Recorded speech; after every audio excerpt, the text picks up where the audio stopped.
على من لا نبي بعده.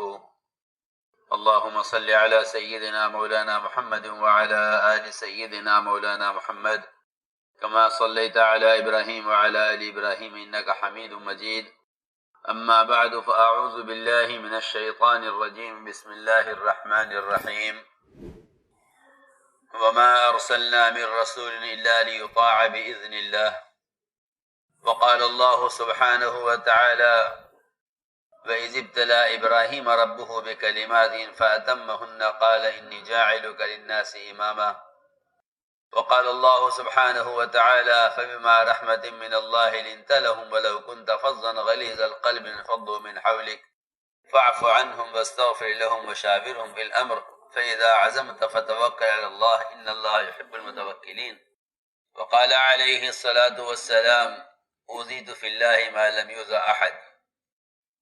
میرے محترم دوستو، بزرگو، عزیزو، سب سے بنیادی شرط اس کام کے کرنے کے لیے اپنے آپ کو اللہ کے یہاں قبول کروانا ہے.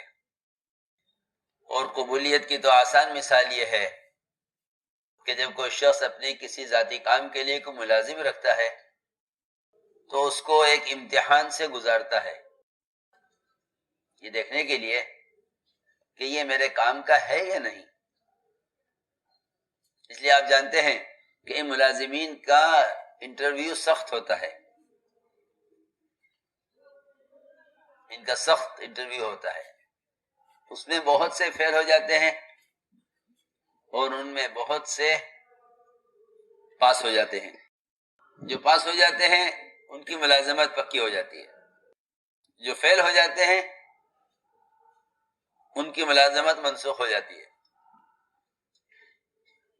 یہ بات نہیں ہے کہ ہم میں سے کوئی اپنے آپ کو کام کرنے والا سمجھے، بلکہ ہر ایک امتحان میں ہے، ہر ایک امتحان میں ہے.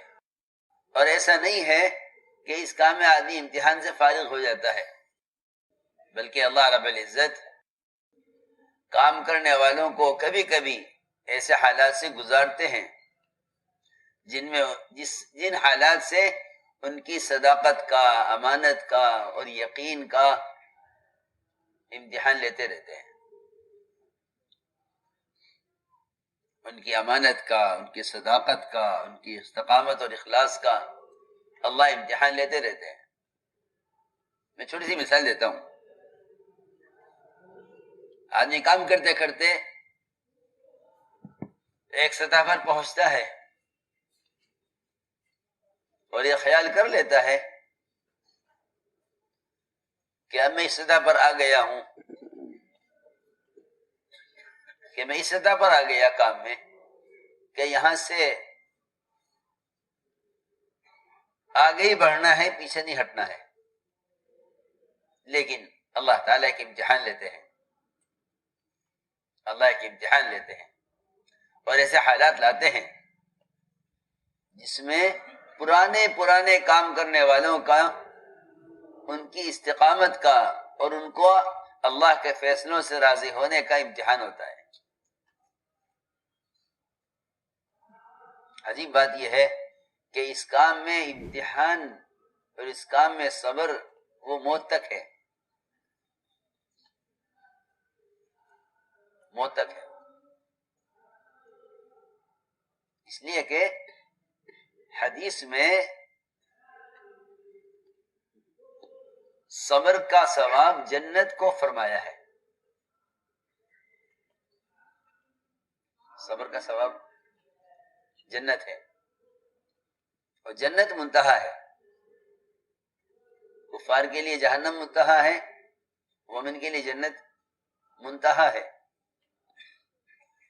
تو جب کوئی دنیا میں اس کے لیے کوئی حد قائم کر لیتا ہے تو یہ یہاں اپنی حد پر رک جاتا ہے. یہ حدیث میں ہے وَالصَّبْرُ ثَوَابُهُ الْجَنَّةُ، یہ صبر کا منتہا جنت ہے. اس لیے حضور اکرم صلی اللہ علیہ وسلم نے موت تک صبر کا، اپنے سے حشر میں ملاقات تک صبر کا حکم دیا ہے. ہمیں ایک بات عرض کی ہے کہ اللہ رب العزت مختلف قسم کے حالات لاتے ہیں. انتخاب کے لیے، آزمائش کے لیے. تو جس زمانے کے جس موقع کے امتحان میں کامیاب ہو جائے گا، پھر اللہ تعالیٰ اس سے اگلا کام دیں گے. ہم کام کی ایک سطح اور کام کا ایک نقشہ ذہن میں قائم کر لیتے ہیں کہ یہ اس کام کی حد ہے اور یہ میری استعداد کی حد ہے. ایسا نہیں ہے، بلکہ ہر امتحان کے بعد اگلی کلاس، ہر امتحان کے بعد اگلا درجہ ہوتا ہے. دنیا کی تعلیم کا دستور ہے یہ کہ ہر امتحان کے بعد اگلا درجہ، ہر امتحان کے بعد اگلا درجہ، جیسا نتیجہ ویسا اگلا درجہ.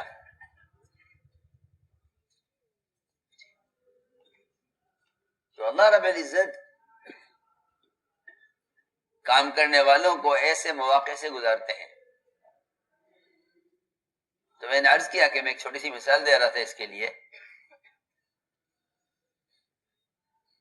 ایک صحابی تھے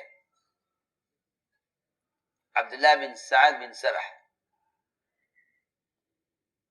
وہ وحی لکھا کرتے تھے، وحی کے لکھنے والے مامور تھے. جب آپ پر وحی آتی تو آپ ان کو بلاتے اور ان سے آپ کہتے کہ لکھو. یہ آپ پر وحی کے آثار بھی دیکھتے، آپ پر وحی کے آثار بھی دیکھتے. انہیں یقین تھا کہ بے شک یہ آسمان سے نازل ہونے پر آپ پر یہ وحی ہے اور وحی آپ کے علاوہ کسی پر نہیں آ سکتی. یہ بھی یقین ہے. آج کے زمانے میں ایک مسلمان کو اس کا یقین ہے. ان صحابیوں کو کتنا یقین ہوگا جو آپ کی کیفیت کو دیکھتے ہوئے منتظر ہیں کہ وحی کے آثار ختم ہو تو وحی لکھیں. اللہ نے امتحان لیا، اور امتحان ایسے لیا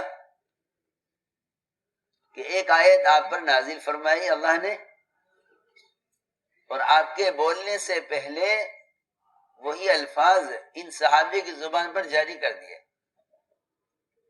ہم دیکھیں کہ انہیں وحی پر یقین ہے یا اپنے کہنے پر یقین ہے. بہت عجیب قصہ ہے. آدمی یہاں آ کر چوٹ کھاتا ہے کہ شیطان اس کو حق اور باطل میں، صحیح اور غلط میں، اس کی اپنی عقل اور اس کی اپنے اقدام کی وجہ سے ایسا الجھا دیتا ہے کہ اس کو صحیح غلط میں تمیز نہیں ہوتی. یہ میں ایک مثال دے رہا ہوں.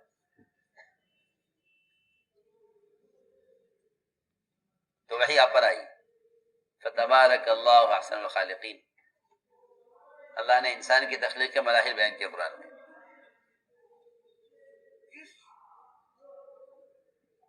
تو آپ کے بولنے سے پہلے یہ بولے،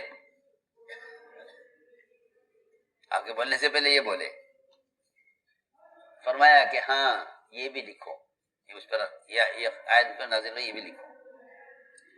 تو وہ اس شک میں پڑ گئے، کہ یہ تو میں کہہ رہا ہوں. فرمایا نہیں، تم کہہ رہے ہو لیکن یہ قرآن کی آیت نازل ہوئی مجھ پر. روایت میں ہے کہ انہوں نے صرف اتنی بات کی وجہ سے نبوت کا دعویٰ کیا کہ میں نبی ہوں، اور یہاں تک کہہ گئے کہ آسمان سے کوئی وحی نہیں آتی ہے، جس کی بات اچھی لگتی ہے وہ لکھوا دیتے ہیں. جی ہاں، آپ نے فرمایا کہ اگر بیت اللہ کا پردہ پکڑے ہوئی ملے تو اس کو قتل کر دینا، اس کو چھوڑنا نہیں ہے. میں نے ایک مثال دی ہے، ایک امتحان کہ حق ہونے کا اتنا یقین ہو، حق ہونے کا اتنا یقین ہو کہ جب کوئی چیز حق کے مقابلے میں آئے تو آدمی اس کا انکار کر دے کہ نہیں یہ غلط ہے، یہ صحیح ہے. یہ میں نے ایک مثال دی ہے امتحان کی، کہ جو بات آپ کو الہام کی جا رہی ہے وہ، اور جو بات نبی کہہ رہے ہیں وہ. میں بہت بنیادی بات عرض کر رہا کہ ہر زمانے میں مسلمان وہاں گمراہ ہوگا آگے، اور وہاں ٹھوکر کھائے گا جہاں یہ احکام میں اپنی عقل کو داخل کرے گا. وہی تو حکم ہے وحی تو حکم ہے. اور تجربہ کہ تجربات سب حادث ہیں، تجربات سب حادث ہیں. یہ مت دیکھو کہ ہم کیا چاہتے ہیں، زمانہ کیا چاہتا ہے، حالات کیا چاہتے ہیں. جی ہاں، مداحنت جو پیدا ہوتی ہے حق میں اور اہل حق میں، وہ صرف مداحنت اپنے تجربات اور عقل کی وجہ سے پیدا ہوتی ہے. آدمی مداحن ہوتا ہے اپنے تجربے کی وجہ سے. اس لیے حضرت فرمایا کرتے تھے کہ صرف سنت کو دیکھو، اگر تم اپنے رائے پر چلو گے تو اپنی رائے پر چلنے والے سنت کے دشمن ہوتے ہیں. حضرت عمر کا قول ہے کہ اپنے رائے پر چلنے والے وہ سنت کے دشمن ہوتے ہیں. حضرت عمر کا قول ہے. یہ فرماتے تھے کہ اصحاب الرائے اعداء السنن، کہ جو اپنی رائے پر چلیں گے وہ سنت کے دشمن ہو جائیں گے. اور یہ میں نے مثال عرض کی ہے کہ عقل تو یہ کہہ رہی ہے کہ یہ جملہ میں نے کہا ہے، کہ نہیں، عقل تمہاری کہے گی کہ جملہ تم نے کہا ہے، مگر یقین یہ کہے گا اور عقیدہ یہ کہے گا کہ نہیں، اگر نبی کہہ رہے ہیں تو یہ وحی ہے. مثال تو میں نے عرض کیا کہ یہاں آ کر آدمی محروم ہو جاتا ہے. تو اللہ رب العزت یہ امتحان لینے کے لیے ہر موقع پر ایسے حالات لاتے ہیں کہ اگر امتحان میں کامیاب ہو جائیں تو انہیں باقی رکھا جائے. اور اگر کیونکہ جو حکم امتحان کے لیے آتا ہے وہ فیصلے کا ہوتا ہے کہ ان کو رکھنا ہے یا نہیں رکھنا ہے. ان کو رکھنا ہے یا نہیں رکھنا ہے. یہ اس لیے بہت ڈرنا چاہیے. بعض چیزیں جو ہوتی ہیں وہ قرآن اور حدیث سے اتنی ثابت ہوتی ہیں کہ آدمی اپنی لا علمی میں یا کسی ضد میں ان کا انکار کر گزرتا ہے.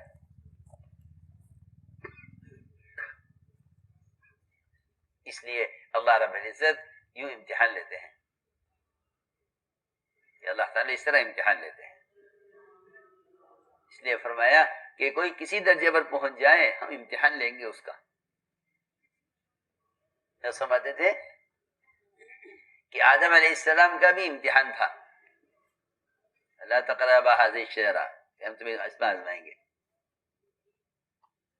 جہاں ہر چیز کھلی ہوئی ہے وہاں ہم نے ایک چیز کی ممانعت کی ہے، کیونکہ ہم یہ دیکھنا چاہتے ہیں کہ تو ہماری کتنی مانتے ہو. صرف اطاعت ہی اطاعت ہے. ہم دیکھنا چاہتے ہیں ہماری کتنی مانتے ہو، کہ سب کچھ کھلا ہوا ہے لیکن ان ساری خواہشات کے پورا کرنے کی جگہ پر صرف ایک پابندی، صرف ایک پابندی کہ یہ نہیں کرنا. تو شیطان نے یہ کہا کہ اس پابندی کی تمہیں وجہ معلوم ہے؟ میں بہت ضروری بات کر رہا ہوں. ساتھی سوچتے ہیں کہ جو پابندیاں ہیں ان پابندیوں کی اگر وجہ معلوم نہ ہو تو پھر تمہیں پابند ہونے کی ضرورت نہیں ہے. حالانکہ اطاعت کا تقاضا یہ ہے کہ ساری پابندیوں کو، ساری قیودات کو اللہ پر چھوڑ دو کہ اللہ تو نے منع کیا ہے، یہ کام نہیں کرنا ہے.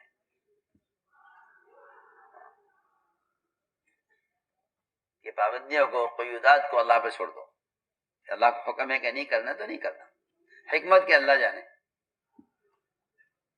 اس لیے وہ آدمی بندہ نہیں ہے اور وہ غلام نہیں ہو سکتا جو مالک کے حکم میں حکمت تلاش کرے کہ اس کی کیا ضرورت ہے. عبدیت کے خلاف ہے یہ بات کہ بندہ اللہ کے حکم میں حکمت تلاش کرے، یہ عبدیت کے خلاف ہے. حکمتیں وہ جانے، وہ حکیم اللہ کا نام حکیم یوں ہے کہ حکمت ہم جانتے ہیں. تمہیں تو صرف حکم ملا ہے. تو میں نے عرض کیا کہ اللہ رب العزت حکم دیتے ہیں کہ یہ نہیں کرنا ہے اور دیکھنا چاہتے ہیں کہ اس حکم کو کیسے پورا کرتے ہیں. چنانچہ اللہ رب العزت کبھی حکم لاتے ہیں حیثیت کے خلاف، حکم لاتے ہیں حیثیت کے خلاف. اللہ حکم لاتے ہیں حیثیت کے خلاف. یہ دیکھنے کے لیے کہ انہیں ہمارے قرب سے یا عبادت سے جو درجہ ملا ہے، جی ہاں بہت اہم بات ہے کہ انہیں ہمارے قرب سے، اب تک کی قربانیوں سے، اب تک کی عبادت سے جو درجہ ملا ہے، ان کے نزدیک اپنے اس درجے کی حیثیت ہے یا ہمارے حکم کی حیثیت ہے. اس لیے میں کہا کرتا ہوں کہ معمول کا پورا ہونا ترقی کا سبب نہیں ہے، بلکہ جو حکم معمول کے خلاف آئے اور جو حالات طبیعت کے خلاف آئے، ان حالات میں جمنا اور حکم پورا کرنا یہ ترقی ہے. معمول کا پورا ہونا ترقی نہیں ہے، معمول کے خلاف حکم پورا کرنا ترقی ہے. معمول یہ تھا کہ اللہ کی عبادت میں یہ مشغول تھے ملائکہ. اللہ نے حکم دیا، اللہ نے حکم دیا کہ آدم کو سجدہ کرو.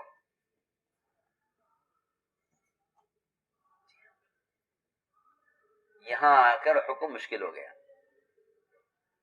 کہ ہم بڑے ہیں، ہم پرانے ہیں، یہ نیا ہے، ہم اعلیٰ ہیں، یہ ادنا ہے، ہم اس کو سجدہ کیسے کریں؟ جی ہاں، حکم حیثیت کے خلاف. حکم آیا حیثیت کے خلاف. حکم یہ ہے اسے پورا کرو. تو سب نے سجدہ کیا سوائے ابلیس کے. سجدہ کیا سب نے سوائے ابلیس کے، کہ یہ حکم میری حیثیت کے خلاف ہے. حالانکہ حیثیت حکم کی ہے، حیثیت حکم کی ہے، محکوم کی حیثیت نہیں ہے. محکوم تو وہ ہے جو حکم پر اپنی حیثیت کو قربان کرے، یہ اسی کا نام عبدیت ہے. محکوم کے ذمہ ہے کہ حکم پورا کرے، وہ اپنی حیثیت کا مقابلہ حکم سے نہ کرے. چنانچہ اس نے انکار کر دیا تو اللہ نے اس کو وہاں سے نکال دیا. نکلنے کی وجہ یہ ہوتی ہے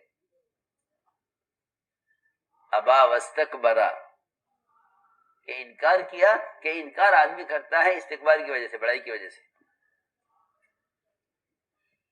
بڑائی کی وجہ سے انکار ہو جاتا ہے. جی ہاں، آدمی حق کا انکار کر دیتا ہے بڑائی کی وجہ سے. یہ کہیں کہ ایک سنت عادت کا انکار بھی محرومی کا سبب ہو جاتا ہے. یہاں تو سجدے کا حکم تھا، وہاں ایک حضور اکرم صلی اللہ علیہ وسلم نے ایک صاحب کو دیکھا جو بائیں ہاتھ سے کھانا کھا رہے تھے.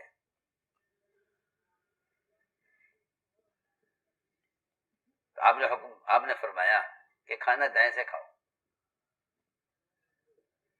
اس نے جھوٹا عذر پیش کیا. روایت میں ہے کہ یہ عذر کبر کی وجہ سے تھا.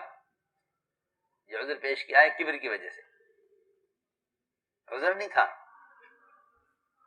میری ضروری بات عرض کر رہا ہوں کہ شیطان کا بھی جو عذر ہے وہ عذر کبر کی وجہ سے ہے.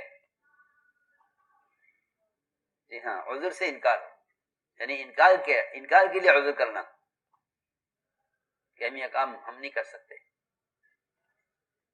جی ہاں، شیطان نے بھی کہا کہ یہ کام میں نہیں کر سکتا، ہاں اس کے علاوہ حکم دیجئے. تو کہاں سجدے کا حکم عبادت میں، اور کہاں دائیں ہاتھ سے کھانا کھانے کی سنت. دو چیزیں ہیں. دیکھو، ایک سب سے اعلی ملائکہ، اللہ کے مقرب بندے، انہیں سجدے کا حکم دیا، اس نے انکار کر دیا کبر کی وجہ سے. یا حکم دیا کہ کھانا دائیں ہاتھ سے کھاؤ، حالانکہ سنت ہے، فرض بھی نہیں، واجب بھی نہیں، سنت ہے. لیکن اس نے انکار کیا کبر کی وجہ سے. روایت میں ہے ما منعه الا الكبر، کہ اس نے تکبر کی وجہ سے کہا کہ میرا دایاں ہاتھ اٹھتا نہیں ہے تاکہ ان کے سامنے عذر پیش کر دوں. تو آپ نے بددعا دی، فرمایا کہ اللہ کرے تیرا یہ ہاتھ کبھی نہ اٹھے. اور روایت میں ہے کہ اس کا ہاتھ بیکار ہو گیا. دیکھو میں کچھ کہنا چاہتا ہوں میں کچھ کہنا چاہتا ہوں کہ کبر کی وجہ سے صلاحیتیں ضائع ہوتی ہیں. کنسٹرکشن آف امہ dailymarkers.com. کبر کی وجہ سے صلاحیتیں ضائع ہو جاتی ہیں. یہ تکبر کہ کبر کی وجہ سے حق کا انکار کر دیا. کبر کی وجہ سے حق کا انکار کر دیا. چنانچہ روایت میں ہے کہ ہاتھ اسی وقت شل ہو گیا. اس کا ہاتھ اس کے منہ کی طرف اٹھتا نہیں تھا کہ ہاتھ اسی وقت بیکار ہو گیا، اس لیے کہ اس نے انکار کیا ہے کبر کی وجہ سے. میں نے عرض کیا کہ کبھی اللہ تعالیٰ حکم لاتے ہیں دیکھنے کے لیے کہ ان کی حیثیت یہ ہے، مگر ہم انہیں حکم دیں گے ان کی حیثیت کے خلاف. دیکھنا چاہتے ہیں کہ ہمارا حکم کتنا پورا کرتے ہیں. چنانچہ شیطان کو وہاں سے نکال دیا گیا، ایک نکل جاؤ. تو جو نکل جائے گا وہ دوسروں کو بھی نکالنے کی کوشش کرے گا. یہ قدیم بات ہے کہ ہم تو نکلے ہیں تمہیں بھی نکالیں گے. تو پھر وہ اپنا رخ بدل کر خیر خواہ بن کر آئے گا. جی ہاں، لیکن نکالے جانے کے بعد آدمی اپنی تنہائی محسوس کرتا ہے. کیا تنہائی؟ جی ہاں، فرشتوں کی جماعت سے نکلا ہے نا، فرشتوں کی جماعت سے نکلا ہے تو اس نے تنہائی محسوس کی ہے کہ میرا ساتھ تو کوئی ہونا چاہیے جس کا جرم میری طرح ہو اور جو میری طرح اللہ تعالیٰ کے حکم کا انکار کرے اور تعمیل نہ کرے. تو اسے کوشش کی کہ خیر خواہ بن کے ان کو سمجھایا کہ دیکھو جنت میں ہمیشہ رہنے کے لیے ایک ہی راستہ ہے کہ تمہیں اسے کھانے سے روکا گیا ہے تاکہ تمہیں ایسے نکالا جائے. تم یہ کھا لو،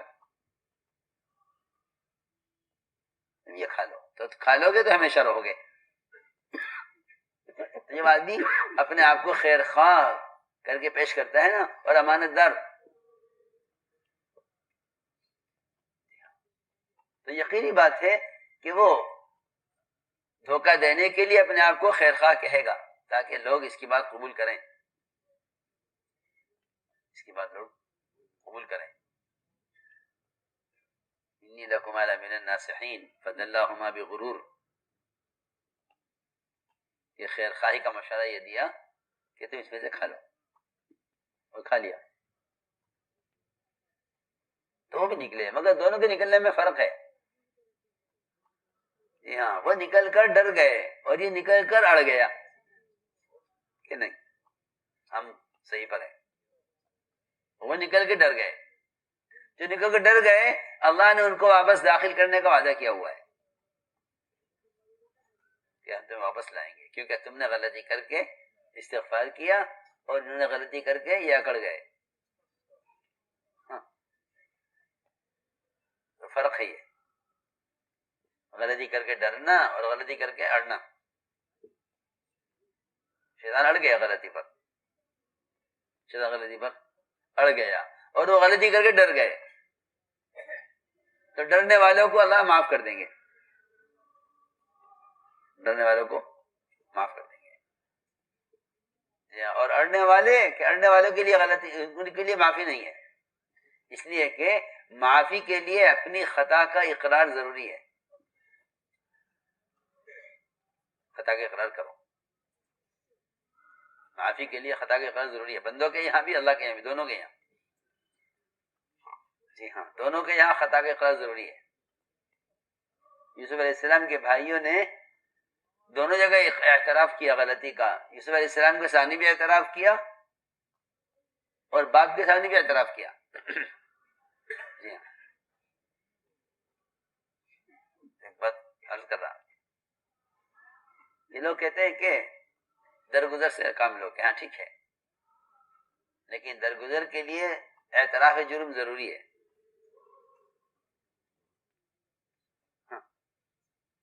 لا تصریب علیکم اليوم، ٹھیک ہے کہ لا تصریب علیکم اليوم یہ تو بعد میں ہے، اس سے پہلے ہے انا کننا خاطئین، وہ تو ہم بات ہے خطا کے اقرار کرو، کہ خطا کے اقرار کرو تو پھر ہے یہ کہ معاف کر دو. اللہ تعالیٰ کے یہاں بھی دستوری ہے، بندوں کے یہاں بھی دستوری ہے کہ جو آدمی خطا کے اقرار نہ کرے اس کے لیے معافی نہیں ہے.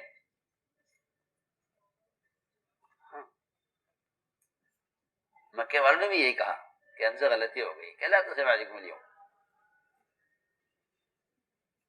جی ہاں، یوسف کا بھائیوں نے بھی یہی کہا بھائی سے، لقد آثرك الله علينا وإن كنا لخاطئين. تو یوسف علیہ السلام نے کہا لا تصریب علیکم اليوم، تم کو کوئی الزام نہیں ہے، تم غلطی کا اعتراف کر رہے ہو، اب کوئی الزام نہیں ہے. اور باپ سے بھی یہی کہا بیٹوں نے کہ انا كنا خاطئين، کہ ہم سے خطا ہو گئی ہے.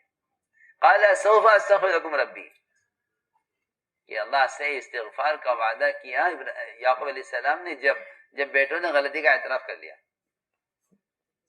میں عرض کر رہا تھا کہ یہ بات ہے اصل کہ آدمی غلطی کو تسلیم کرے کہ ہاں مجھ سے غلطی ہو گئی. تو ہم نے عرض کیا کہ کبھی حکم آتا ہے حیثیت کے خلاف، کبھی حکم آتا ہے معمول کے خلاف.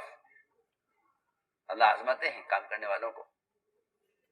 حضور اکرم صلی اللہ علیہ وسلم کے ساتھ ایک صحابہ کا ایک مجموعہ ہے جن کی قدم قدم پر آزمائش ہے، قدم قدم پر.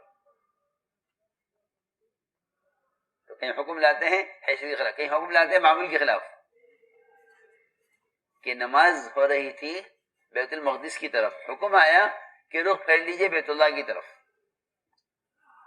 صحابہ فوراً پھر گئے، حکم آتے ہی صحابہ پھر گئے، حکم آتے ہی یہ حکم ہی آ گیا ہے.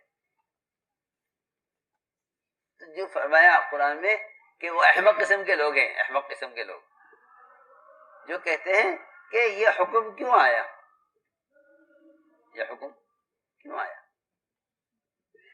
جی ہاں، قرآن نے ان کو صبح کہا ہے کہ بے عقل اور احمق قسم کے لوگ ہیں جو یہ سوال پیدا کرتے ہیں کہ یہ حکم کیوں آیا، اس کی کیا ضرورت ہے، قبلہ کیوں بدلا. جی ہاں، اللہ فرما رہے ہیں ہم نے قبلے کو بدلا ہے اطاعت کرنے والوں کو چھانٹنے کے لیے ان لوگوں سے جو نافرمان ہیں.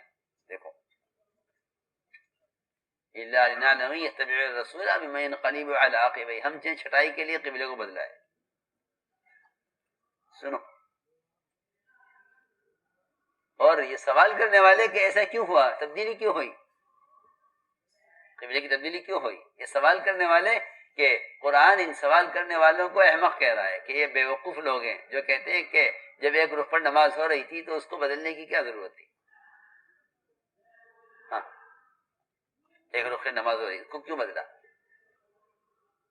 کہ ہم نے اس لیے بدلا ہے تاکہ ہم دیکھیں کہ کون نبی کا اتباع کرتا ہے اور کون پہلے قبلے پر باقی رہتا ہے، نبی کی اطاعت سے یہ کہہ کر چھوڑ دیتا ہے کہ یہ بھی قبلہ ہے، یہ بھی قبلہ ہے، جہاں جائے پڑھ لو. نہیں، حضرت فرمایا کرتے تعجب سے جب کہتے تھا کوئی قومت میں اختلاف ہوگا، حضرت فرماتے کیوں اختلاف ہوگا، قبلہ ایک ہے، قرآن ایک ہے، اللہ ایک ہے، نبی ایک ہے، پھر اختلاف کیوں ہوگا امت میں، اختلاف کیوں ہوگا. حضرت عمر کو تعجب ہوتا تھا کیوں اختلاف ہوگا امت میں، قرآن ایک، نبی ایک، قبلہ ایک، اللہ ایک، نبی، تو پھر اختلاف کیوں ہوگا. دو قبلے ہوتے تو اختلاف ہوتا، ایک قبلہ ہے ایک قرآن ہے، تو کیوں اختلاف ہوگا. میں نے عرض کیا کہ اللہ تعالیٰ یوں حکم لاتے ہیں دیکھنے کے لیے کہ ان میں آپس میں اجتماعیت کتنی ہے. ہاں، حکم معمول کے خلاف، دیکھیں ان میں اجتماعیت کتنی ہے، یہ ایک دوسرے کے ساتھ کیسے مجتمع ہیں اور یہ کتنے ان میں کتنی اطاعت ہے. اللہ تعالیٰ اس کو جانچنے کے لیے، اس کو پرکھنے کے لیے حکم لاتے ہیں کبھی معمول کے خلاف. جیسے یہاں حکم لائے کہ نماز ہو رہی ہے بیت المقدس کی طرف، حکم آیا کہ رخ پھیر لیجیے بیت اللہ کی طرف. تو یہ صفحہ 3 قسم کے لوگ ہیں، کفار، منافقین اور یہود. یہ لکھا علماء نے کہ صفحہ سے 3 قسم کے لوگ مراد ہیں، منافقین کہ ان کا کام اعتراض کرنا ہے، اور کفار کہ ان کا کام انکار کرنا ہے، اور یہود کہ یہودیوں کا مزاج یہ ہے کہ وہ سمجھتے ہیں کہ قبلہ ہمارا قبلہ ہے، اگر آپ ہمارے قبلے کا ہیں تو ہمارا اتباع کیجیے. یہ ایک بات ہے کہ وہ قبلے کو اپنی ذاتی چیز سمجھتے ہیں کہ یہ قبلہ ہمارا ہے.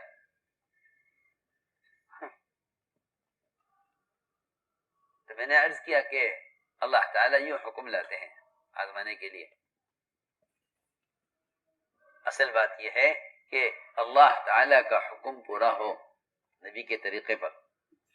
مولانا صاحب فرماتے تھے میرے کام کا مقصد اتباع سنت ہے اور احیاء سنت ہے، کیونکہ جتنا اس دعوت کے کام میں سنت کا اتباع ہوگا اتنا اس کام کے اندر کمال ہوگا. اس کام کا کمال اتباع سنت میں ہے کہ اپنی ضرورت کو سنت کے مطابق پورا کریں. جتنا اتباع سنت ہوگا اتنا کام میں کمال ہوگا.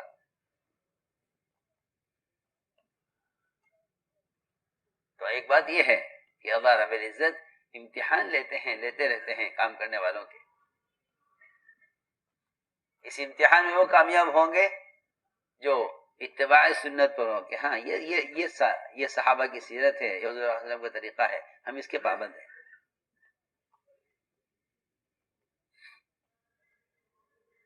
دوسری بات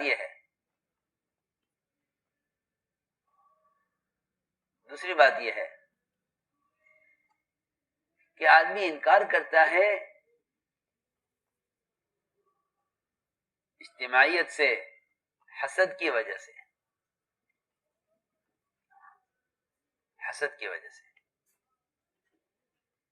کہ حسد بھی تفریق پیدا کرتا ہے. حسد بھی تفریق پیدا کرتا ہے کہ حسد تفریق پیدا کرتا ہے. اس لیے فرمایا کہ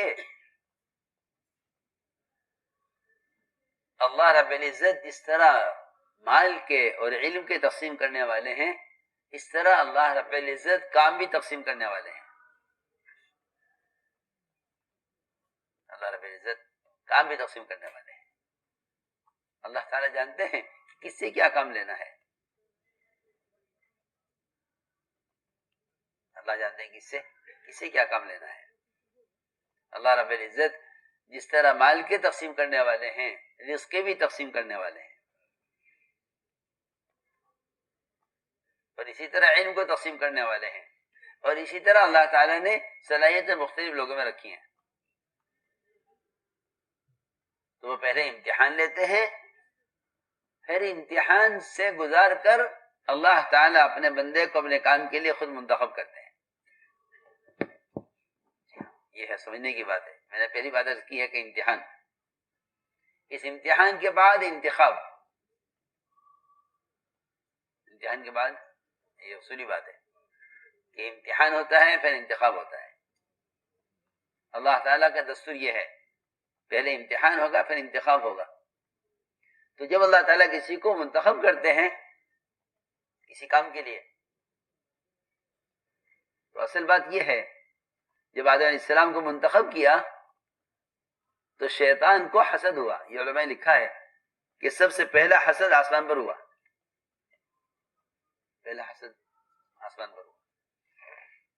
سب سے پہلی اللہ کی نافرمانی جو ہوئی، سب سے پہلی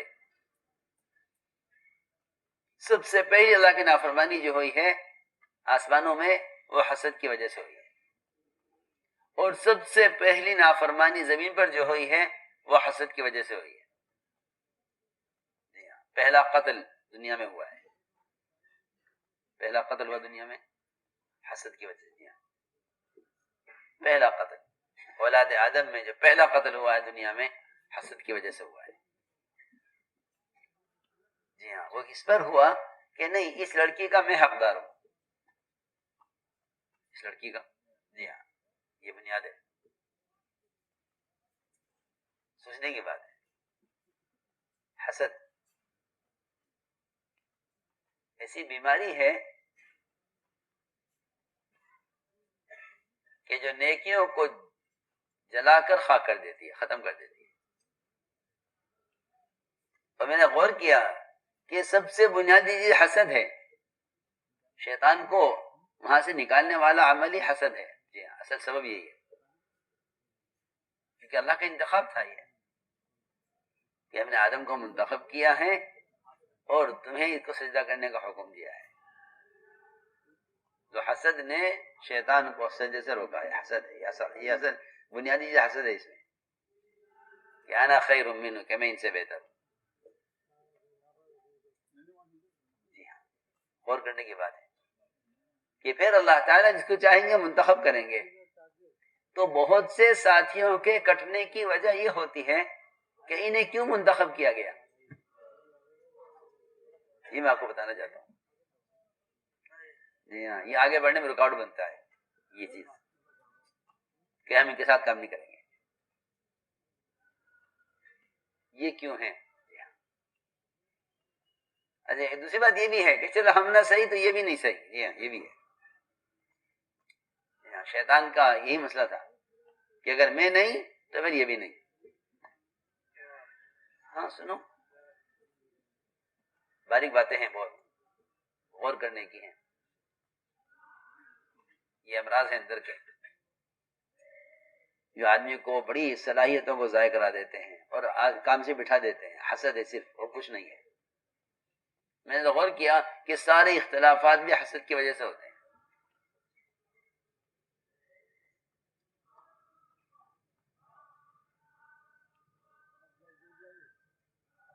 چنانچہ فرماتے ہیں کہ حسد کرنے والا اس لیے محروم ہوتا ہے کہ وہ اللہ کی تقسیم سے اختلاف کر رہا ہے. یہ تو اللہ کی تقسیم ہے. کسی کو مال دیتے ہیں، کسی کو علم دیتے ہیں، کسی کو تقوی دیتے ہیں، کسی کو کوئی صفت، کسی کو کوئی صفت. کسی سے کام لینے کے لیے اس سے بڑا کام لے لیتے ہیں. فرماتے تھے مولانا صاحب کہ اللہ نے ابابیل سے ابرہہ کے لشکر کو ختم کرنے کا کام لیا ہے، تو کیا تم ابابیل سے حسد کرو گے؟ ابابیل پرندہ ہے چھوٹا، بہت کمزور پرندہ ہے،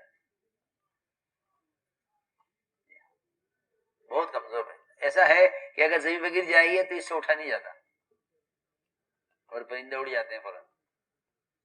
ابابیل زمین پہ نہیں بیٹھتا، وہ سیدھا اپنے گھونسلے میں آئے گا، وہاں سے اڑے گا. زمین پہ اگر گر جائے تو اس کو سہارا دے کر اس کے اٹھانا پڑتا ہے. جی ہاں، دیکھیں بہت کمزور ہے. اللہ نے سب سے کمزور مخلوق کا انتخاب کیا سب سے بڑی طاقت کو ختم کرنے کے لیے، ابرہہ کا لشکر. انتخاب ہم کسی چاہے کام لے لیں. تم کون ہو یہ کہنے والے کہ یہ کیوں کر رہے ہیں، ان سے یہ کام کیوں لیا جا رہا ہے؟ جی ہاں، کام کون لینے والے ہیں؟ اللہ لینے والے ہیں نا. جب اللہ کام لینے والے ہیں، جی ہاں، جب اللہ کام لینے والے ہیں تو پھر ہمیں کیا اشکال ہے؟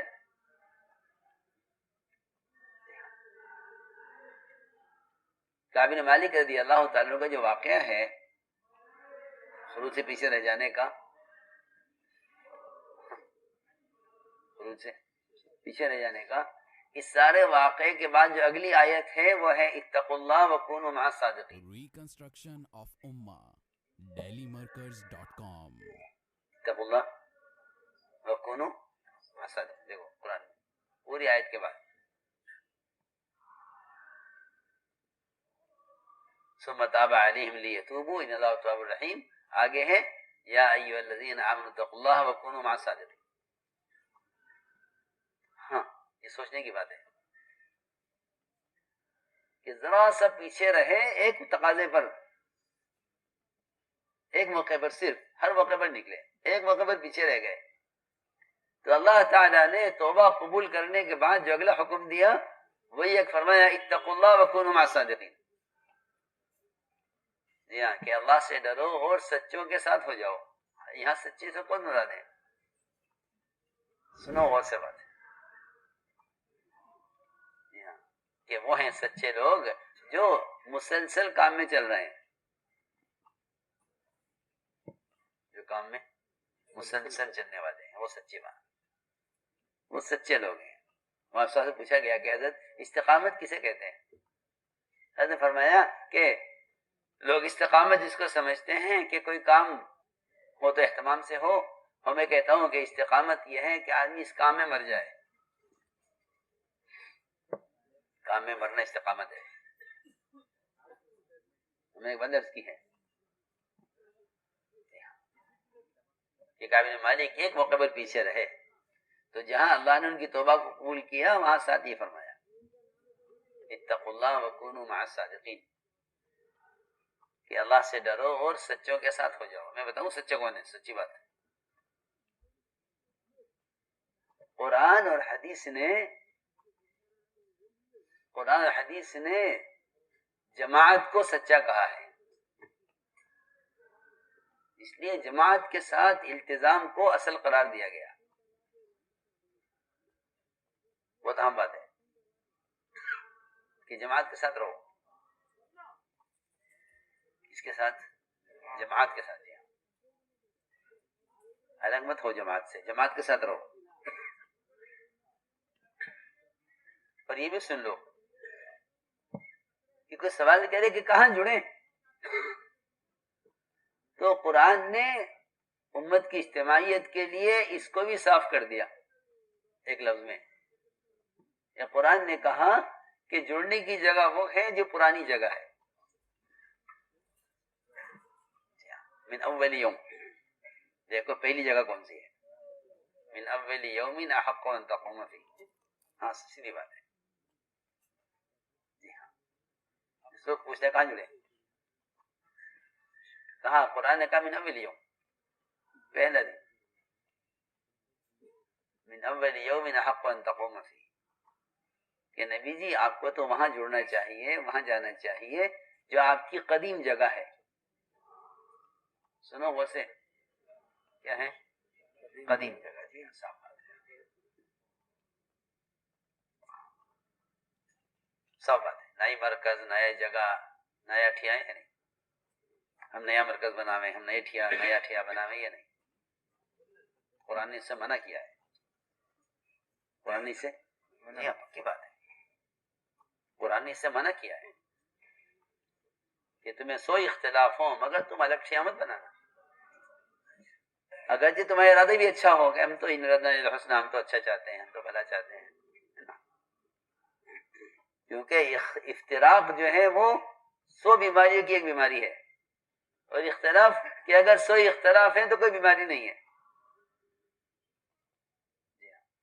افتراق سے افتراق ہوتا ہے، اختلاف سے افتراق نہیں ہوتا. اختلاف سے افتراق نہیں ہوتا، چاہے 100 اختلاف ہوں، افتراق نہیں ہوتا.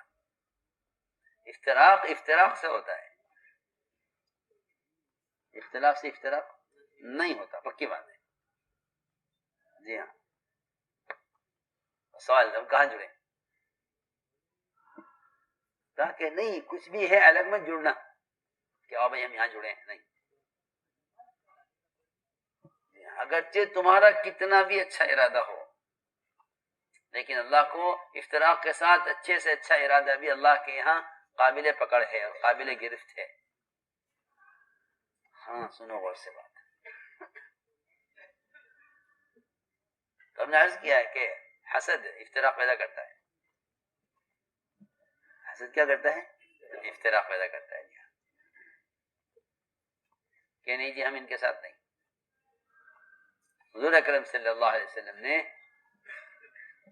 اپنے صحابہ کے سامنے صحابہ کے فضائل بیان کیے. حضور اکرم صلی اللہ علیہ وسلم نے بعض صحابہ کو بعض صحابہ سے آگے رکھا، اور آپ نے تقاضوں کی تقسیم میں بعض مرتبہ پرانوں کے ہوتے ہوئے نئے لوگوں کو سے کام لیا. ہاں بہت مثالیں ہیں، بہت مثالیں ہیں اس کی. تو صحابہ میں صفت تھی کہ نہیں، انہوں نے کبھی بھی اس سے اشکال نہیں کیا کہ بھئی آپ ان سے کام لے رہے ہیں تو ہم کام نہیں کریں گے. کہ نہیں ٹھیک ہے، آپ ان سے کام لیں، ہم ان کے ساتھ کام کریں گے. جی ہاں. سب سے بڑی مثال یہ ہے کہ اسامہ رضی اللہ تعالیٰ عنہ کو امیر بنایا مہاجرین اولین پر. لیکن چھوٹے بڑوں کی مان لیں یہ تو ممکن ہے، لیکن بڑے چھوٹے کی مان لیں کہ یہ مشکل امتحان تھا کہ ہم امیر بنائیں گے اسامہ کو مہاجرین اولین پر.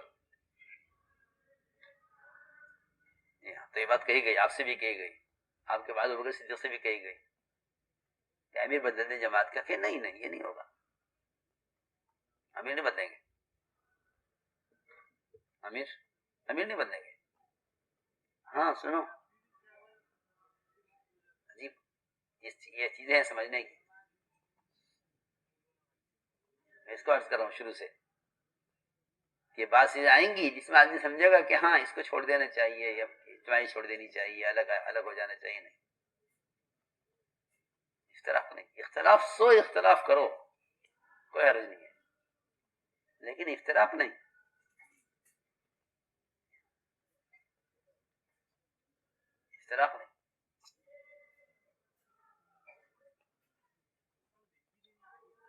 تو میں نے عرض کیا کہ صحابہ کرام ایک صفت تھی کہ جب وہ کسی کو آگے بڑھتے ہوئے دیکھتے تھے تو اپنے آپ کو ان کے ساتھ کر دیا کرتے تھے. حضور اکرم صلی اللہ علیہ وسلم نے یمنی تلوار نکالی، فرمایا تلوار کو کون لے گا؟ تو حضرت زبیر کھڑے ہوئے، ہمیں دیجیے. فرمایا تلوار کون لے گا؟ حضرت عمر کھڑے ہوئے، مجھے دیجیے. نہیں. فرمایا تلوار کون لے گا جو اس کا حق ادا کرے؟ تو حق ادا کرنے کی بات پر یہ دونوں پیچھے ہٹ گئے، حضرت زبیر بھی حضرت عمر بھی، کہ حق ادا کرنا ہمارے بس کی بات نہیں ہے، حق ادا کرنا یہ ہمارے بس کی بات نہیں. دونوں پیچھے ہٹ گئے. فرمایا اس تلوار کو کون لے گا جو اس کا حق ادا کرے؟ تو ابو دجانہ کھڑے ہوئے کہ مجھے دیجیے، میں اس کا حق ادا کرتا ہوں. ان کو دے دی. جب تلوار ان کو دی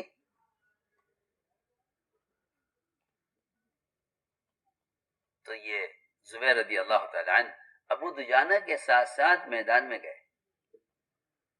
یہ نہیں کہ ناراض ہو کر بیٹھ جاتے کہ ہم پہلے کھڑے ہوئے تھے، ہم پرانے بھی تھے، ہم نے پہلے مانگی تھی، ہمیں نہیں دی.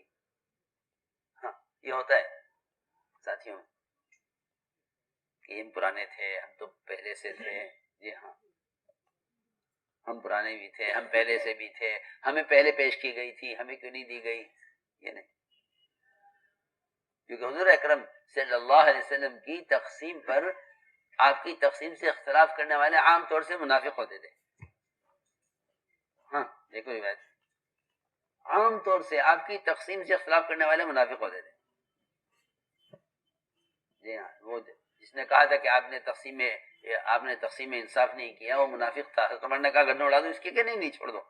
اس نے کہا منافق تھا وہ جس نے آپ کی تقسیم سے اختلاف کیا. عادل فمن عادل، کہ اگر میں انصاف نہیں کروں گا تو کوئی انصاف کرے گا.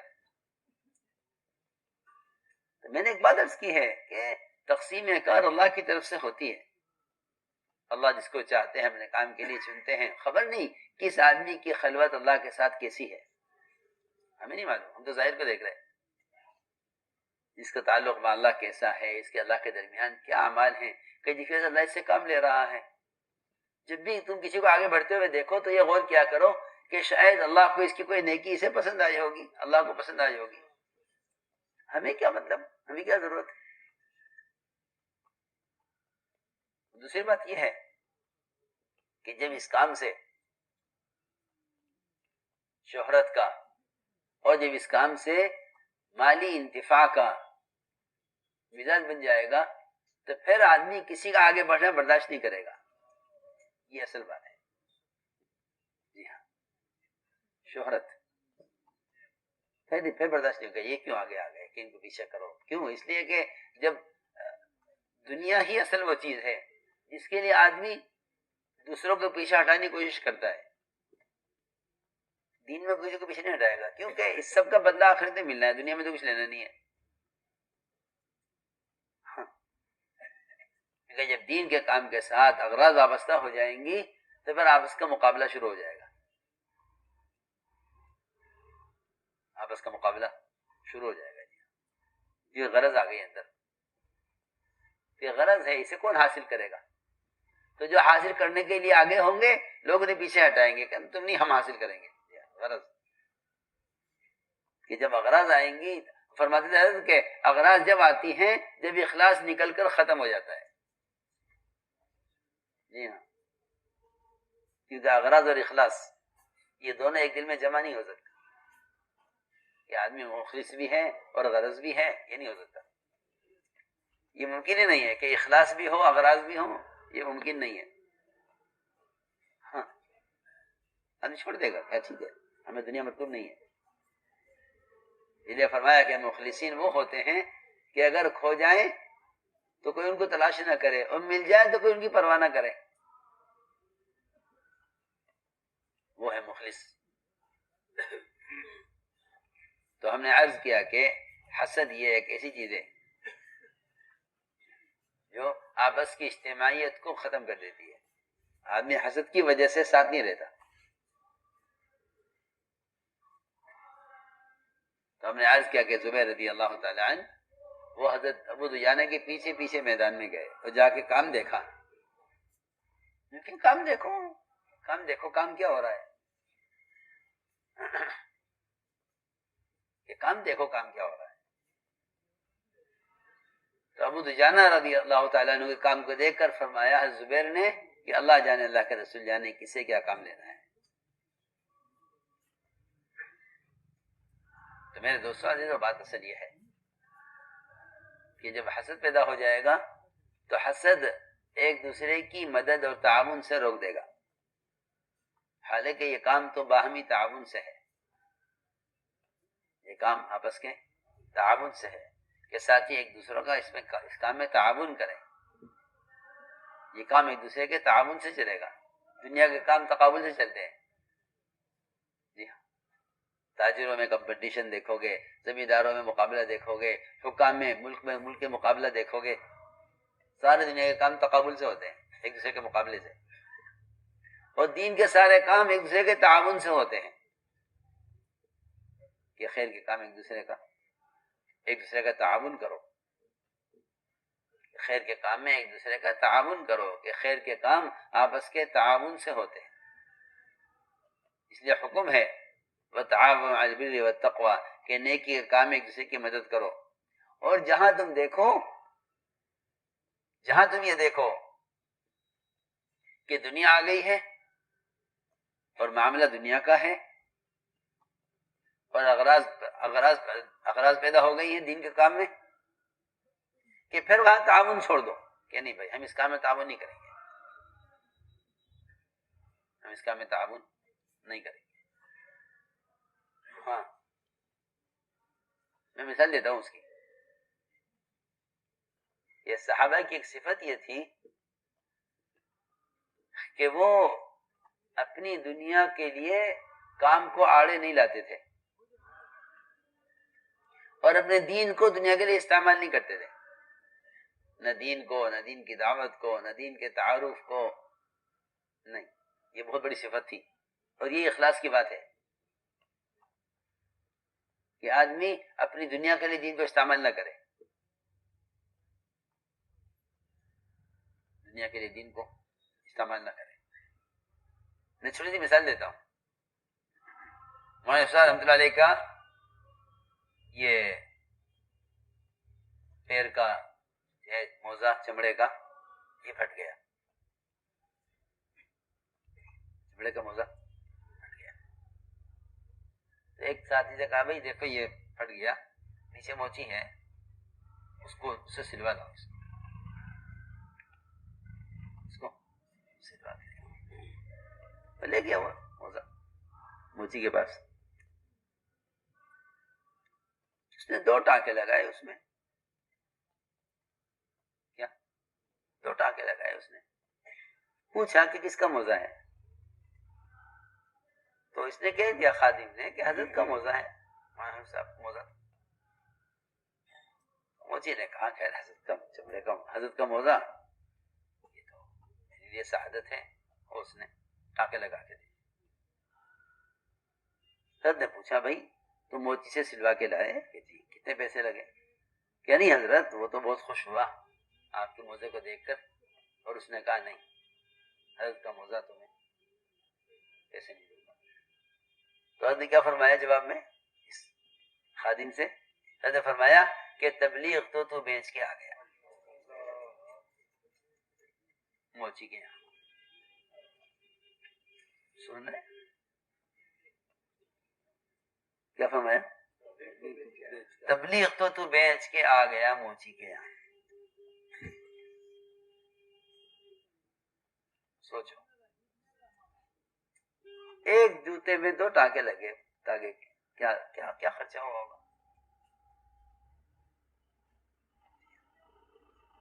میں تبلیغ تو بیچ کے آ گیا.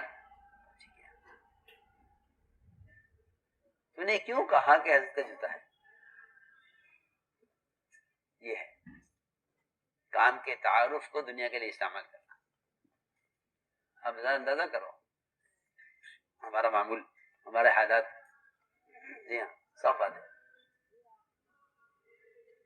مرکز بنے تو بھئی وہ 4 مہینے لگایا ہوا ساتھی ہے نا، اس کی سریے کی دکان ہے، ان سے لینا سریا سستا ملے گا، مرکز کے نام سے سستا دے دیں گے اور شاید کچھ تعاون بھی کر دیں. سچی بات ہے. ہاں اپنا تعارف ہوتا ہے. ان کے ساتھ ہمارا وقت لگا ہے، چلا لگا ہے، ان کا کپڑے کاروبار ہے، چلا ان کے ساتھ لگا، ان کی دکان سے لیں گے تو اچھی چیز ملے گی. لیکن جو تعارف تمہیں کام کی وجہ سے ہوا ہے، اس تعارف کو کام کے اپنی دنیا کے لیے کبھی استعمال مت کرنا، ورنہ اللہ تعالیٰ مال کی برکتیں اٹھا لیں گے. مال کی برکتیں اٹھا لیں گے اور کام کا اجر بھی اٹھ جائے گا. جی ہاں، نہ کام کی برکت، نہ کام کا اجر اور نہ دنیا کی برکت کچھ نہیں. ہاں سنو غور سے بات.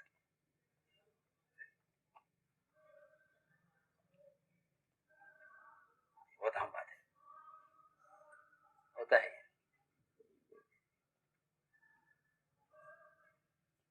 کہ جو تعارف تمہیں کام سے ہوا ہے، تمہارے آپس کے جو تعلقات کام سے ہیں، اس میں معاملات کو مضبوط رکھو. کہ نہیں جی معاملے کی بات کریں، کیا کریں؟ معاملے کی بات رکھیں تاکہ ہمارا آپ کا کام کا رشتہ ہمیشہ باقی رہے. کیونکہ معاملات سے تعلقات باقی رہتے ہیں، احسان سے تعلقات پیدا ہوتے ہیں اور معاملات سے باقی رہتے ہیں. سمجھے؟ احسان سے تعلقات پیدا ہوتے ہیں. احسان کرو تاکہ تعلقات پیدا ہوں، پھر معاملہ کرتے رہو تاکہ تعلقات باقی رہیں. معاملے کے بگڑنے تعلقات بگڑتے ہیں. اسی لیے فرمایا کہ اپنوں کے ساتھ معاملہ کرو اور اجنبیوں کے ساتھ احسان کرو. سنت یہ ملے گا. آپ نے انصار پر احسان نہیں کیا، احسان کیا مشرکین پر، طلقاء پر. احسان پر کیا مشرکین پر، طلقاء پر، نئے لوگوں پر. جی ہاں. تو ہم نے عرض کیا کہ یہ خاص صفت تھی ایک صحابہ میں، خلفاء راشدین میں خاص طور پر،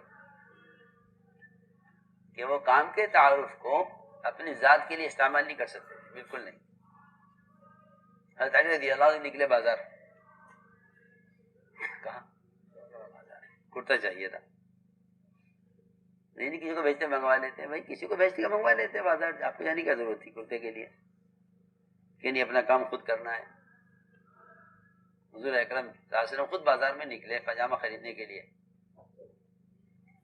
کیا پاجامہ دیا، خریدا، پسند آیا ایک پاجامہ، لے لیا، لے کے چلنے لگے، قیمت دے دی اس کو.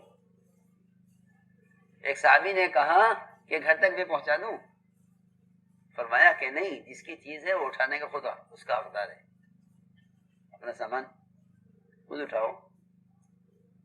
جی ہاں. ہاں تو بازار خود جانا بھی ضرورت کے لیے. اگر بازار گئے تو کرتا پسند آیا، انہوں نے کہا امیر المومنین کیا چاہیے؟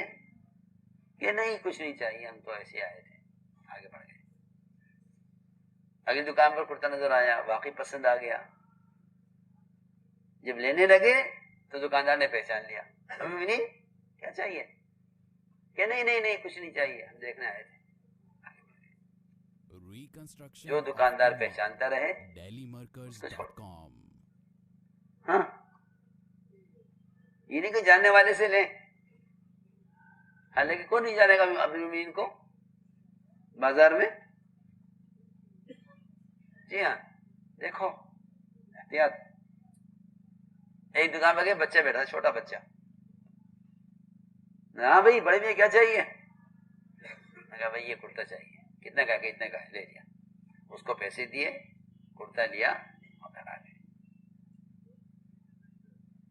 اس کا باپ آیا، کچھ بھی کہا ہے کہ ہاں ایک ایسی شکل کے آدمی آئے تھے اور یہ والا کرتا لے گئے. یہ کتنے کا دیا تو نے؟ کہ میں نے اتنے کا دیا. کہہ رہے ڈبل قیمت لے لی تو نے، اتنے کا نہیں ہے یہ. سنو آج کا آدمی تو خوش ہوگا کہ تم نے بڑا اچھا کام کیا، ڈبل میں بیچا. اس نے کہا باپ نے بچے سے، کہہ رہے تم نے تو زیادتی کی ہے، یہ کرتا اتنے کا نہیں ہے، تم نے قیمت ڈبل لے لی ہے. سنو علیا پوچھا کہ کیسا آدمی؟ کہ جیسا آدمی تھا. کہہ رہے وہ تو حضرت علی تھے. چل فوراً وہ گھر گیا، جا کے کہا مومنین آپ تشریف لاتے دکان پہ. میں دکان پہ تھا نہیں، بچہ بیٹھا ہوا تھا. بچے نے آپ کو کرتا غلط دے دیا ہے، کرتے کی قیمت یہ نہیں ہے اور ڈبل قیمت لے لی ہے. حضرت نے فرمایا کہ بھئی ہمارا ان سے اس پر معاملہ ہو گیا ہے، ہمارا اس سے اس پر معاملہ ہو چکا. اب ہم کیسے پیسے آپ سے واپس لیں؟ ہمارا اس کا معاملہ، اس پر معاملہ ہو گیا. جی ہاں. تو میں نے عرض کیا کہ یہ تھا مزاج کہ تم میں آپس میں جو تعارف اور جان پہچان کام کی وجہ سے ہو، اس کو دنیا کے لیے استعمال مت کرنا. اسے کہتے ہیں کام بیچنا.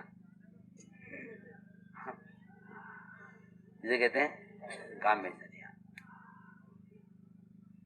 ان الذين يشترون بآيات الله وأيمانهم ثمنا قليلا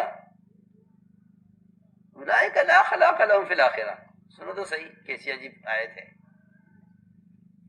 کہ جو اللہ تعالیٰ کے عہد کو، اس کے احکام کو، اس کے کام کو معمولی کھوٹی دنیا کے بدلے میں بیچ دے کہ ان کے لیے آخرت میں کوئی حصہ نہیں ہے. بہت ڈرتے تھے صحابہ اس سے. جی ہاں عمر رضی اللہ تعالیٰ عنہ اجتماعی مال سے بہت بچتے تھے، اور ہمارے ہاں اجتماعی مال ایک ذاتی مال بن کر رہ گیا. مرکز ہو، مدرسہ ہو، تبلیغ ہو، اجتماعات کا ہو، کس کا ہو، سب کے لیے کا ہو. بہت احتیاطی ہے اجتماعی مال، بہت احتیاطی ہے. عمر رضی اللہ تعالیٰ عنہ اجتماعی مال سے اتنا بچتے تھے کہ مرتبہ بیمار ہو گئے. طبیب نے کہا شہد استعمال کیجیے، اور بیت المال میں شہد رکھا ہوا تھا، اور کہیں شہد ملا نہیں. آمین. شہد تو کہیں ہے نہیں، بیت المال میں شہد موجود ہے. فرمایا سارے مسلمانوں کو جمع کر لو. سب کو جمع کیا گیا. حضرت عمر نے فرمایا کہ میں تم سب سے کہتا ہوں کہ میرے لیے طبیب نے شہد تجویز کیا ہے علاج کے لیے. شہد اس وقت کہیں مل نہیں رہا ہے اور بیت المال میں شہد رکھا ہوا ہے. اگر تم سب کی اجازت ہو تو میں اس کو استعمال کر سکتا ہوں، ورنہ میرے لیے حرام ہے. سب نے کہا امین ہماری اجازت، آپ استعمال کر لیجیے. ہاں بیت المال جس میں سب کا حق ہے اس سے اتنی احتیاط ہو رہی ہے، تو اجتماعی مال جس میں کسی کا حق نہیں ہے اس میں بے احتیاطی کیا مطلب؟ جی ہاں.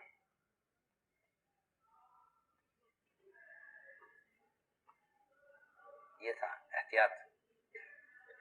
کام کے تعارف کو دنیا کے لیے استعمال نہیں کرنا چاہتے، ساری استعمال نہیں کرنا چاہتے. ایک مرتبہ کہیں سے مال آ گیا،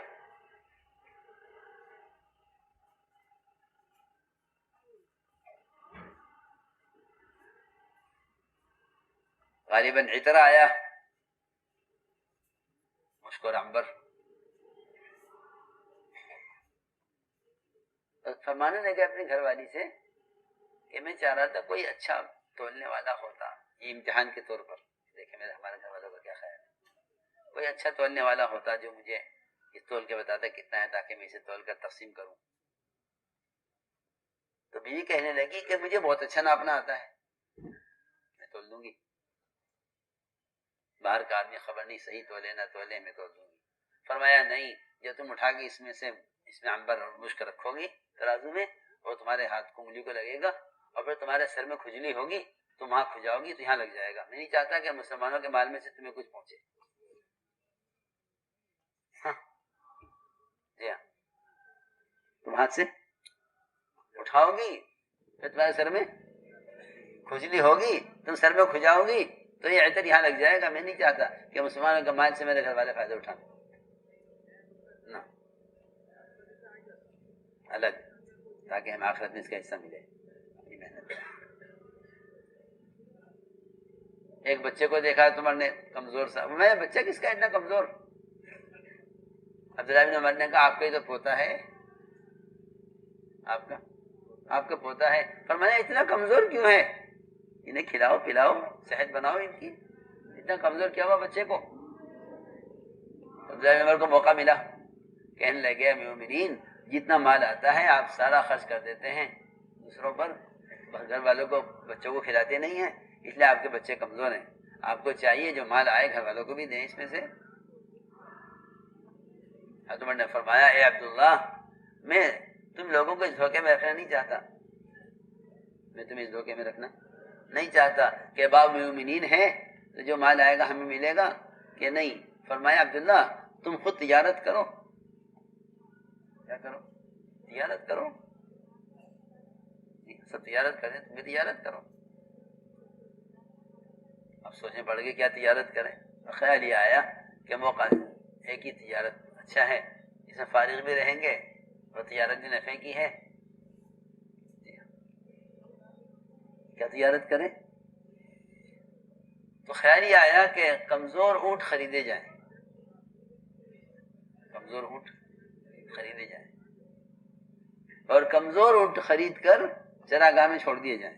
چراگاہ تو اللہ کی ہے، زمین اللہ کی ہے، چلتے رہتے اونٹ چراگاہ میں، اس میں فروا ہو جائیں گے، موٹے ہو جائیں گے، صحت مند ہو جائیں گے، تو پھر 4-6 مہینے کے بعد آ کے ان کو بیچیں گے، اس سے جو نفع حاصل ہوگا اسے گھر کا خرچہ چلائیں گے۔ یہ خیال کیا، چنانچہ عبداللہ بن عمر نے ایسا ہی کیا۔ جب اونٹ خوب فربا اور مضبوط ہو گئے تو انہیں لے کر آئے میدان، اس میں بازار میں، مدینہ کے بازار میں، اونٹوں کے بازار میں کھڑے ہوئے تھے اونٹ۔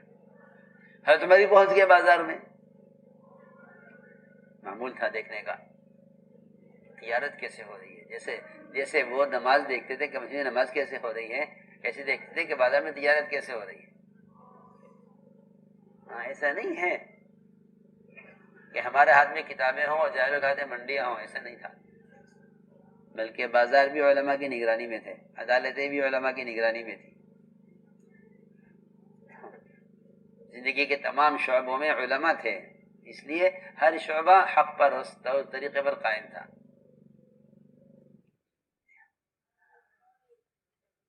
تو میں نے دیکھا کہ بڑے عمدہ اونٹ کھڑے ہوئے ہیں، صحت مند، اور یہ اونٹ باقی اونٹوں سے زیادہ خوبصورت، بڑے صحت مند ہیں۔ تو آواز دے کر پوچھا بھئی یہ اونٹ کس کے ہیں؟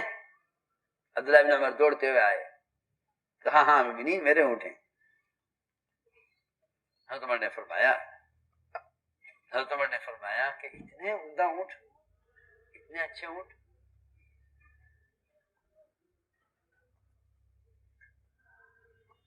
کہا کہ جی میرے اونٹ ہیں اور میں نے تجارت کے لیے کمزور اونٹ خرید کر ڈالے چراگاہ میں، اب صحت مند ہو گئے تو لا کے بیچوں گا یہاں۔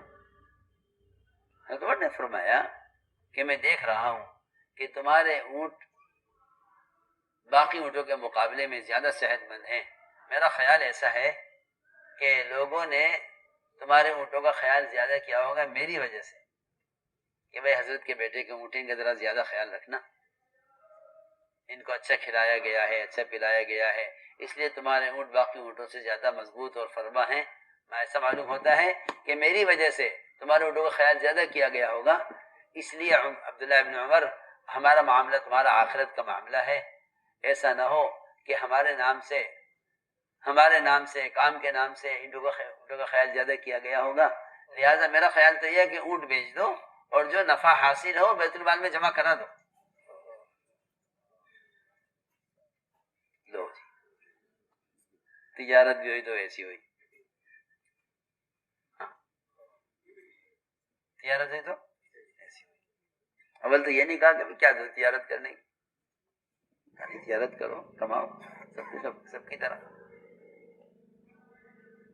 اور جو تجارت کی بیچاروں نے کوشش کی تو حضرت عمر کو یہ شبہ ہوا کہ میری وجہ سے تمہارے اونٹوں کا خیال کیا گیا ہوگا، اور میں اپنی ذات سے نہیں ہوں، میں سارے مسلمانوں کا امیر ہوں، اور میری وجہ سے تمہارے اونٹوں کا خیال کیا گیا ہوگا. لہٰذا جتنے تمہارے نفع حاصل ہو سارا نفع بیت المال میں جمع کرا دو. جو تم نے اونٹ خریدے جتنے خریدے ویسے تم رکھ لو، کوئی اور کام کر لو. ہاں سوچو، جن کے سامنے آخرت ہوتی ہے ان کے کام یوں آسان ہوتے ہیں، اور ان کی دنیا ایسی مشکل ہوتی ہے. سچی بات ہے، جو حدیث میں آتا ہے کہ جو آخرت کو بنائے گا دنیا کا نقصان کرے گا، جو دنیا کو بنائے گا وہ آخرت کا نقصان کرے گا. صحیح حدیث ہے.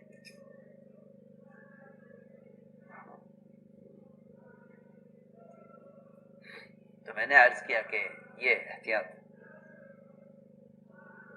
میرے دوستو عزیزو، بات اصل یہ ہے کہ اپنے آپ کو اللہ کے یہاں قبول کروانا ہے. اس قبولیت کے لیے چند چیزیں ضروری ہیں.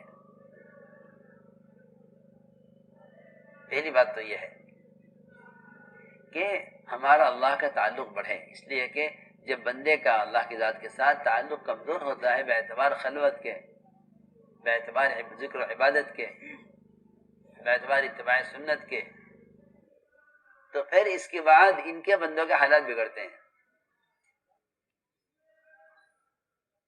ان کے بندوں کے حالات بگڑتے ہیں. پہلے اللہ کے تعلقات بگڑیں گے، پھر اس کے بندوں کے درمیان کے تعلقات بگڑیں گے. اس لیے سب سے بنیادی بات یہ ہے کہ اپنے تعلق اللہ کی ذات کے ساتھ بڑھائیں. اپنا تعلق اللہ کی ذات کے ساتھ بڑھائیں. ہماری تنہائیاں اللہ اکبر ذکر و عبادت میں، تلاوت میں، اللہ کے قرب والے اعمال میں اتنی ہوں، کیونکہ پہلے تعلقات بگڑیں گے ہمارے اللہ کے، پھر تعلقات بگڑیں گے ہمارے مخلوق کے درمیان کے. ایک روایت میں آتا ہے کہ بندوں کے حالات تعلقات جب بگڑیں گے جب یہ تنہائی کی معصیت میں پڑ جائیں گے. تنہائی کی معصیتیں وہ جلوت کے تعلقات کو خراب کر دیتی ہیں. اس میں آتا ہے کہ آدمی چھپ کر گناہ کرتا ہے، اس گناہ کو لوگ دیکھتے نہیں مگر اس گناہ کی وجہ سے نفرت کریں گے. ایک آدمی چھپ کر عمل کرتا ہے، لوگ اس عمل کو دیکھیں گے نہیں لیکن اس کے بغیر دیکھے اس سے محبت کریں گے، بغیر دیکھے اس سے محبت کریں گے، حالانکہ انہوں نے اس کو عبادت کرتے ہوئے نہیں دیکھا ہے. اور بغیر دیکھے اس سے نفرت کریں گے حالانکہ انہوں نے اس کو گناہ کرتے ہوئے نہیں دیکھا ہے. ہمارا معاملہ براہ راست اللہ کی ذات کے ساتھ ہے. اپنے اللہ کے درمیان کی دو چیزوں کو درست کر لو، ایک دعوت میں، ایک عبادت میں. یعنی عبادات میں سارے احکام، اور دعوت میں کہے کہ اللہ رب العزت دلوں کا حال جانتا ہے. اللہ دلوں کا حال جانتا ہے کہ اس دعوت کے تقاضوں میں اپنے اللہ کے درمیان کا معاملہ صاف کر لو. اپنے اللہ کے درمیان کا معاملہ صاف کر لو کہ خدا نہ کرے بلا عذر کام نہیں کر رہے ہیں یا کسی عذر کی وجہ سے کام نہیں ہو رہا ہے. یہ کوئی عذر ہے سچی یقینی طور پر، ان کی تو اللہ نے قرآن میں تعریف کی ہے، اللہ نے قرآن بیان کیا ہے. جنہیں کوئی عذر نہیں ہے اور اللہ تعالیٰ کے دلوں کا حال جانتے ہیں.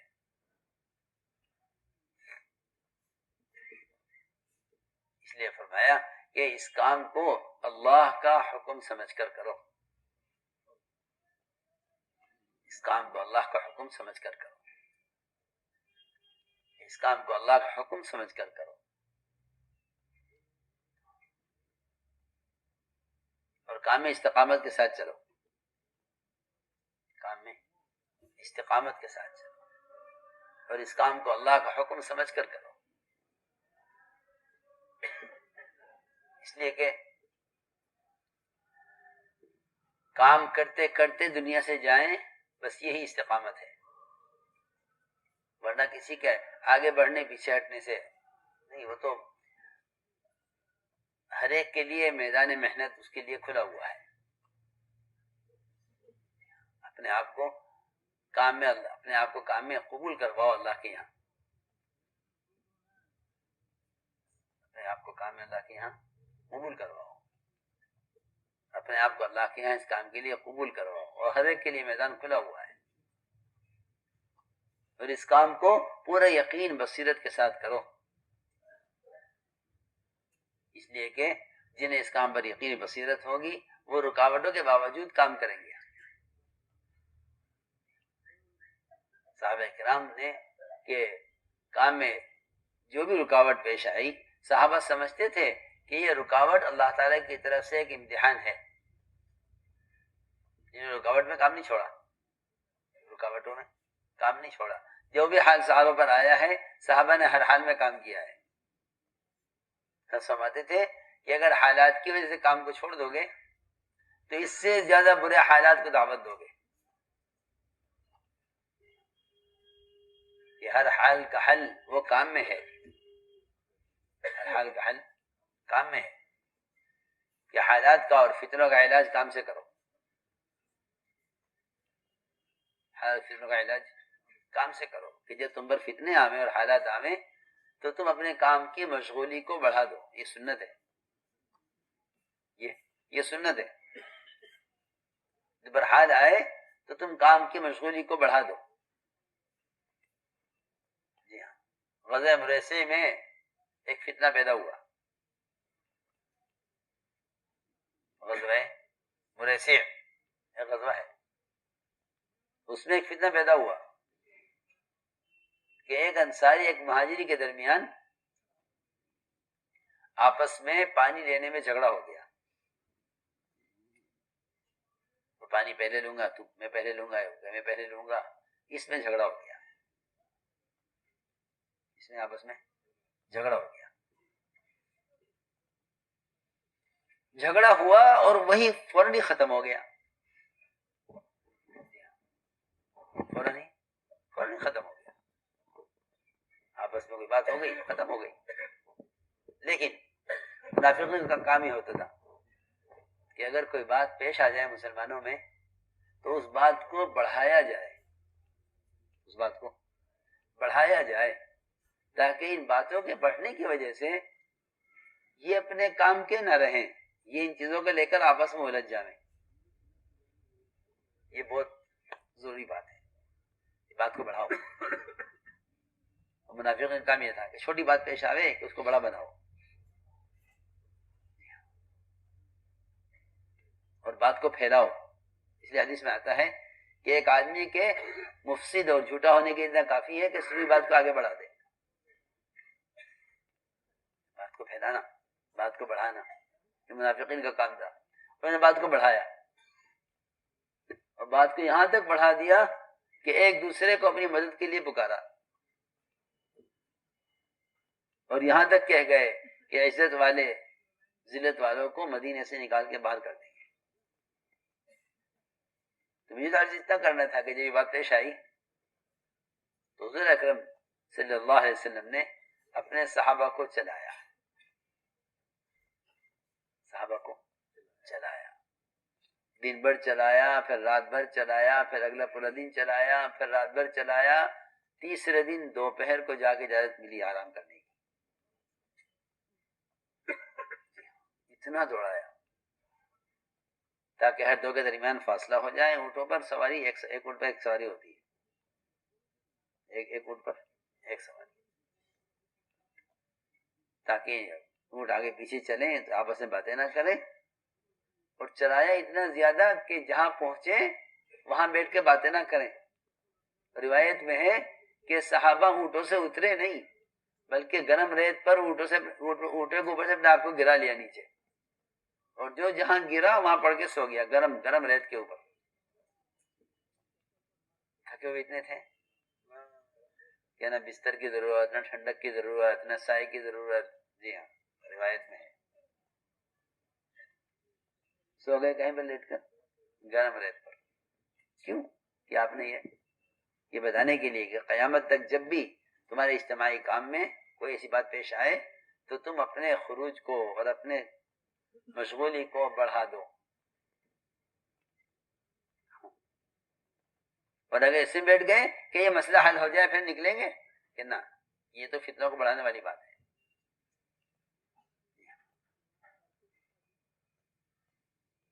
اس لیے فرمایا کہ بہت اہم بات ہے کہ جو تمہارا درمیان کوئی فتنہ ہو تو تم اپنے کام کی مشغولی کو بڑھاؤ. اس لیے کہ شیطان نے تمہیں کام سے روکنے کے لیے فتنہ پیدا کیا ہے کہ فلاں بات کیا تھی، فلاں بات کیا تھی، فلاں بات کیا تھی. نہیں، باتوں کو چھوڑ دو، کام کی بات کرو. ایک صاحب مجھ سے پوچھنے لگے کہ کیا مسئلہ ہے، مجھ سے میرے پاس آئے بیچارے بہت دور سے، ایک ملک سے.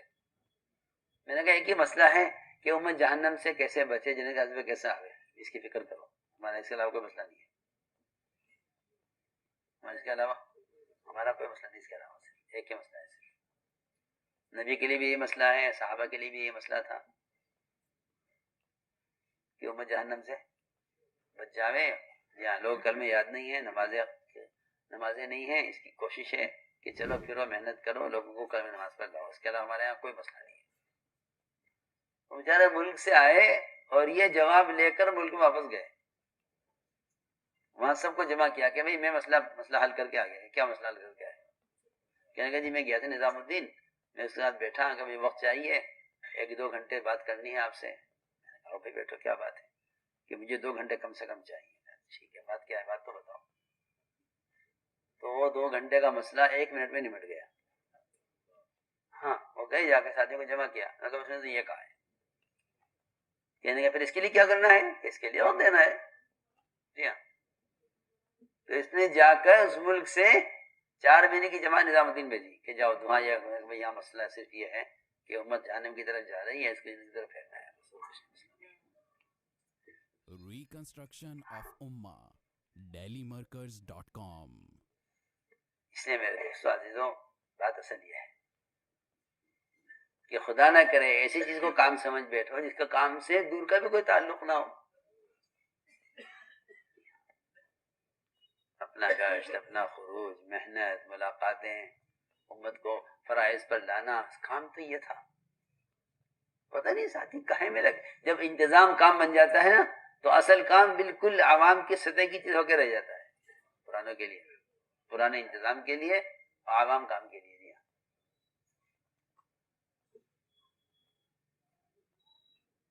اس لیے ہم نے عرض کیا کہ اپنے آپ کو اللہ کے یہاں قبول کرواؤ. اس لیے کہ کام کے ہی راستے سے آدمی اللہ کے قریب ہو سکتا ہے. جس طرح عبادات اللہ کے قرب کا ذریعہ ہے، دعوت اللہ کے قرب کا ذریعہ ہے. دعوت اللہ کے قرب کا ذریعہ ہے.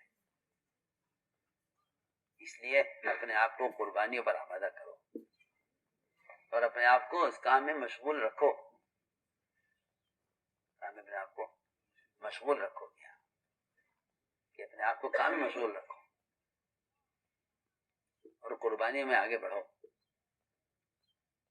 قربانیوں میں آگے بڑھو. جس سطح پر ہو اس سطح سے آگے بڑھو. جس سطح پر ہو اس سطح سے آگے بڑھو تاکہ پیچھے والے آگے بڑھیں. جی ہاں، بحث فرماتے تھے کہ ایسا معلوم ہوتا ہے کہ پرانے پیچھے والوں کے لیے رکاوٹ بنے ہوئے ہیں. جو سطح پرانوں کی ہوگی وہ سطح عوام کی ہوگی. اس لیے ہم عرض کرتے ہیں کہ ہر ایمان والے سے سالانہ 4 مہینے مطلوب ہیں. یہ تو عمومی دعوت ہے، عام سے عام آدمی سے. لیکن کام کرنے والوں میں تو جو پرانا عملہ ہے یہ تو سالانہ 6 مہینے کی ترتیب پر رہے. 4 مہینے خروج و نقل و حرکت کے لیے اور 2 مہینے نظام الدین کے لیے. یہ پورا مجمع اس کا عازم ہے. اور جو چاچا میں لگائے ہوئے ہیں یہ تو حضرات اس پورے مجمع میں الحمدللہ پرانے ساتھی ہیں. یہ پورا مجمع کھلے خرچ کے ساتھ اپنے آپ کو بیرون کے لیے بھی پیش کریں.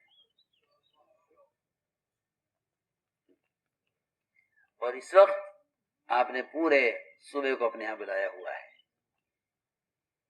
آپ کے گھر میں ایک مہمان آ جائے تو آپ کے گھر کا پورا نظام بدل جاتا ہے.